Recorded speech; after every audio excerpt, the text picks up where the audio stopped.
दोस्तों एक बार फिर से स्वागत है आपका प्रजापति न्यूज में। ओमिक्रॉन दुश्मन है या दोस्त? दोस्तों आज के समय में सबसे भयानक शब्द कोई सुनने को मिलता है तो वो है ओमिक्रॉन, जिसके बारे में सुनकर आपको लगता होगा भारत में वापस से खतरनाक समय आने वाला है। आपको हर एक तरह से कोरोना वायरस के इस नए वेरिएंट के बारे में बताकर डराया जा रहा है, क्योंकि डर एक ऐसी चीज है जो बहुत ही आसानी से बिक जाती है। लेकिन तब क्या हो जब हम आपसे ये कहें कि कोरोना वायरस का ये खतरनाक वेरिएंट आपका दुश्मन नहीं बल्कि दोस्त है, तो आप क्या कहेंगे? हमें पता है ये बात सुनने में थोड़ी अजीब है, लेकिन जनाब वीडियो के अंदर बने रहिए, क्योंकि आज हम कुछ ऐसा ही राज खोलने वाले हैं जिसे सुनकर आप पूरी तरह से हैरान हो जाएंगे। लेकिन हाँ, वीडियो शुरू करने से पहले एक छोटी सी रिक्वेस्ट है। वीडियो के नीचे रेड कलर का सब्सक्राइब बटन दिख रहा होगा, उस पर क्लिक करके सब्सक्राइब कर लें और साइड में बेल आइकॉन भी दिख रहा होगा, उस पर भी क्लिक कर लें ताकि आपको वीडियो मिले सबसे पहले। असल में दोस्तों अमेरिका में हुई एक स्टडी में पता चला है कि ओमिक्रॉन वेरिएंट कोरोना वायरस की एक ऐसी नेचुरल वैक्सीन है जो इस साल के अंत तक महामारी को समाप्त कर सकती है। जी हाँ, आपने बिल्कुल सही सुना। जब 1918 में स्पेनिश फ्लू आया था तब भी उसने काफी तबाही मचाई थी, लेकिन उसके बाद जब इस बीमारी ने 1922 में प्रवेश किया तो लगभग खत्म हो चुकी थी। तो क्या साल 2022 में भी स्पेनिश फ्लू की तरह कोरोना वायरस गायब हो जाएगा?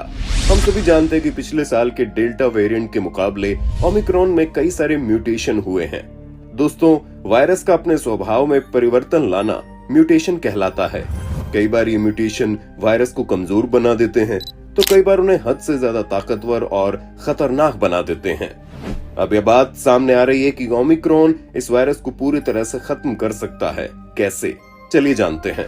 ये बात तो आप भली भांति जानते हैं कि ओमिक्रॉन डेल्टा वेरिएंट के मुकाबले तेजी से फैलता है और अमेरिका की एक स्टडी के अनुसार इसके संक्रमण फैलने की यही रफ्तार महामारी को खत्म कर सकती है, क्योंकि जितनी तेजी से फैलेगा उतनी तेजी से ये कोरोना वायरस वेरिएंट को रिप्लेस कर देगा जो उसके मुकाबले ज्यादा खतरनाक है।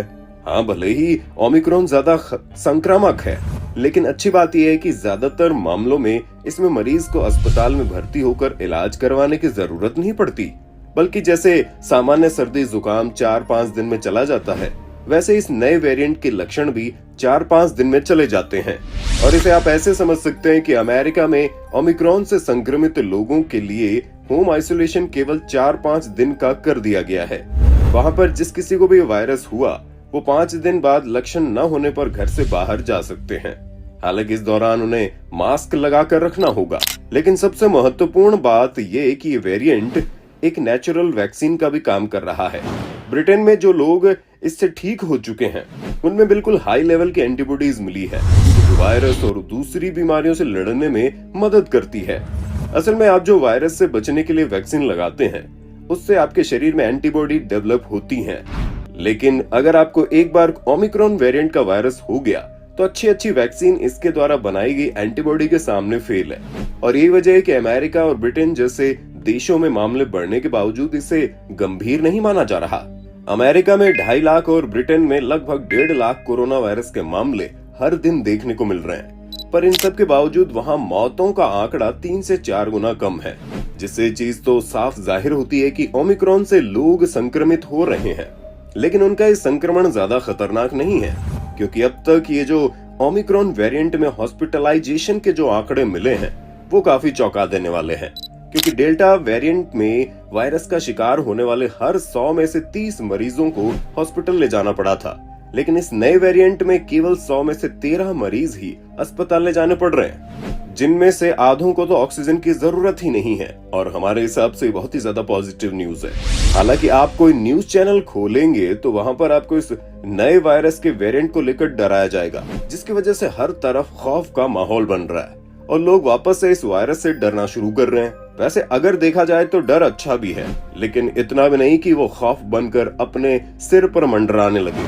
और अगर आपको फिर भी विश्वास नहीं होता तो जरा इन आंकड़ों पर नजर डाल लो, क्योंकि 27 दिसंबर को करीब 6000 लोग कोरोना वायरस के मरीज थे, लेकिन 2 जनवरी को संक्रमित होने के मामले बढ़कर 33,000 पहुंच गए, यानी संक्रमण 4 गुना तेजी से बढ़ा। लेकिन अगर मौत का आंकड़ा देखे तो पहले के मुकाबले काफी कम है, क्योंकि 27 दिसंबर को जब 6000 मामले मिले थे तो 293 मौतों की दर्जगी महसूस की गई थी, लेकिन 2 जनवरी को 33,000 मामलों के बावजूद केवल 123 मौतें ही दर्ज करवाई गई। हम मानते हैं कि दिल्ली और मुंबई जैसे बड़े शहरों में संक्रमण काफी तेजी से बढ़ रहा है, लेकिन यहाँ पर होने वाली मौतों का जो आंकड़ा है वो कम होता जा रहा है। और अगर अभी भी आपको हमारी बातों पर यकीन नहीं है तो ये आंकड़े आपकी सोच में डाल दिए जाएंगे, क्योंकि अब तक भारत में केवल ओमिक्रॉन वेरिएंट के केवल 1700 मामले दर्ज हुए हैं, जिनमें से 639 लोग ठीक भी हो चुके हैं और इनमें से केवल एक की ही मौत की पुष्टि अब तक हुई है। एक्सपर्ट्स डॉक्टर का कहना है कि ओमिक्रॉन को जितना ज्यादा खतरनाक दिखाया जा रहा है वो उतना खतरनाक बिल्कुल भी नहीं है, और अगर आपने वैक्सीन लगवाई है तब तो आपको नॉर्मल सर्दी जुकाम से ज्यादा और कुछ नहीं होगा। डॉक्टर ये तक कह रहे हैं कि जब उनके पास इस वेरिएंट से जुड़े मरीज आ रहे हैं तो उनमें से किसी एक को भी मल्टीविटामिन देने की जरूरत नहीं पड़ रही। यहाँ तक कि बहुत से गिने चुने ऐसे मरीज सामने आ रहे हैं जिन्हें ऑक्सीजन या फिर आईसीयू में जाने की जरूरत पड़ी हो। और अगर आप लोगों ने वैक्सीन लगवा रखी है तब तो बिल्कुल डरने की जरूरत नहीं है, क्योंकि वैक्सीनेटेड लोगों को जैसे ठंड लगने पर 1-2 दिन का सर्दी जुकाम हो जाता है, वैसे ही नया वेरिएंट आता है और शरीर में हलचल करके चला जाता है। इंसान को पता भी नहीं चलता कि वो बीमार था। अब इस नए वेरिएंट से लड़ने का जो सबसे पहला तरीका है वो है ज्यादा से ज्यादा वैक्सीन लगवाना, क्योंकि जितने ज्यादा लोग वैक्सीन लगवाएंगे उतना ही खतरा कम हो जाएगा। और जो लोग लापरवाही के साथ बिना मास्क लगाए सड़कों पर घूमा करते हैं उन्हें भी यहाँ सबक लेने की जरूरत है, क्योंकि अगर आपने मास्क लगा रखा है और वैक्सीन आपको लग चुकी है तब तो आप बेधड़क कहीं भी आ जा सकते हैं, क्योंकि ये नया वेरिएंट आपको ज्यादा परेशान नहीं करेगा। और इसी तरह से अगर चीजें ऐसी ही चलती रही तो वो दिन दूर नहीं है जब डेल्टा वेरिएंट की जगह ओमिक्रॉन ले लेगा, जिससे ठीक होने वाले मरीजों की संख्या बहुत ही ज्यादा है। और ऐसा करते करते लोगों के अंदर एंटीबॉडी भी बन जाएगी, और फिर अगर ये वायरस म्यूटेशन करके और खतरनाक होता है तो इससे लड़ने की ताकत लोगों के शरीर में ऑलरेडी मौजूद होगी, जिसकी वजह से महामारी का ये दौर हमेशा के लिए खत्म हो सकता है। अब आप इस पर क्या कहेंगे कमेंट में बताइए, और इसी तरह की वीडियोस को देखते रहने के लिए चैनल को सब्सक्राइब करना ना भूलें। और हाँ, हम फिर मिलेंगे नए वीडियो में, तब तक के लिए जय हिंद जय भारत। दोस्तों, आपकी स्क्रीन पे 2 और वीडियोस दिख रही हैं, जिसे देखने के लिए आप इस स्क्रीन पर क्लिक करें। दोनों देखिएगा, बहुत अच्छी वीडियो बनी है।